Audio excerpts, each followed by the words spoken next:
Une double cérémonie a vécu ce dimanche 22 septembre 2024 dans l'archidiocèse de Lubumbashi.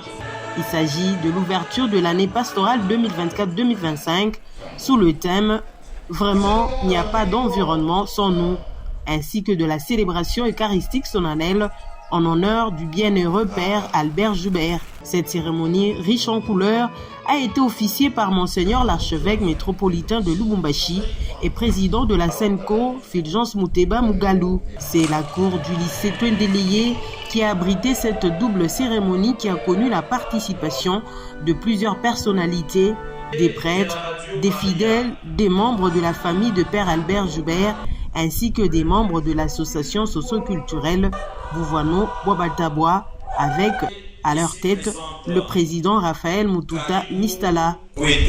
C'est par une procession des prêtres venus de toutes les paroisses et chapelles de l'archidiocèse de Lubumbashi que cette célébration eucharistique a démarré, suivie de l'entrée et la présentation du portrait de l'abbé Albert Joubert.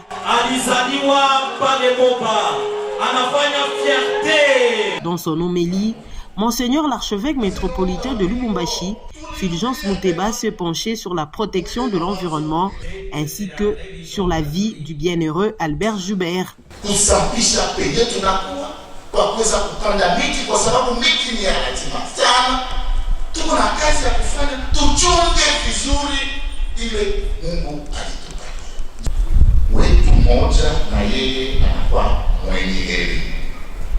une fierté.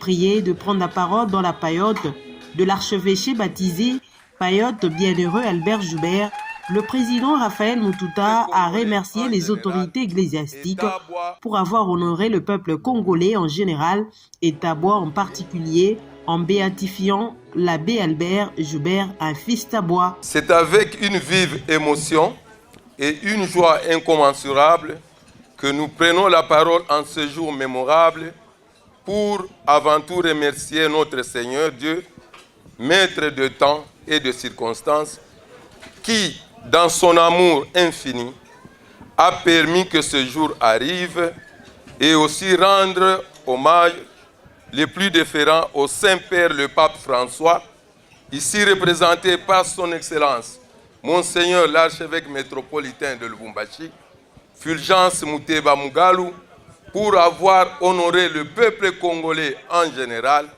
et Tabois en particulier, en béatifiant notre fils et frère, le Père Albert Joubert.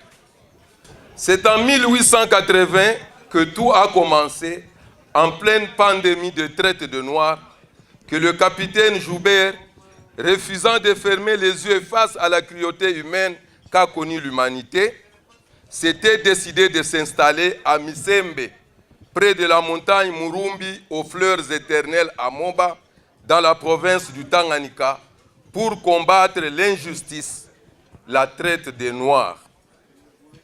Avec ces deux armes à la main, dont un fusil et un chapelet, plusieurs Noirs furent sauvés, dont l'abbé Stefano Kaose, le premier prêtre congolais, un Mutabwa originaire de Moba, alors qu'il n'était qu'un adolescent. Naturalisé congolais, capitaine Joubert se maria à une Mutabwa du nom de Atakaye Agnès. De cette union sortira 10 enfants, Tabwa, dont le père Albert Joubert. Raphaël Mututa a saisi de cette opportunité pour exhorter ses frères et sœurs congolais à l'unité, au courage, à l'espoir ainsi qu'au sens de sacrifice, les vertus humaines nous léguées par le bienheureux Albert Joubert. Ordonné prêtre, ce dernier a propagé autour de lui les vertus humaines reconnues à tout Mutabwa authentique. L'amour du prochain, la fraternité, le courage, le développement, la cordialité, et j'en passe les meilleurs. À travers ses œuvres, il nous pousse au sens de sacrifice afin de nous battre contre l'injustice, les inégalités sociales, le népotisme, le tribalisme, etc. Même sans espoir, la lutte est encore un espoir. Le courage ne se vend pas à l'auberge, mes chers frères. Le courage est exigeant. Soit vous le cultivez, soit il vous abandonne. Et pour les gens courageux et pleins de sens de sacrifice et d'espoir, ce qui a été défait sera refait. N'accusons donc pas le puits d'être trop profond. C'est notre corde qui est trop courte. C'est au rythme de chants et des danses traditionnelles que s'est clôturée cette journée solennelle à la satisfaction de tous.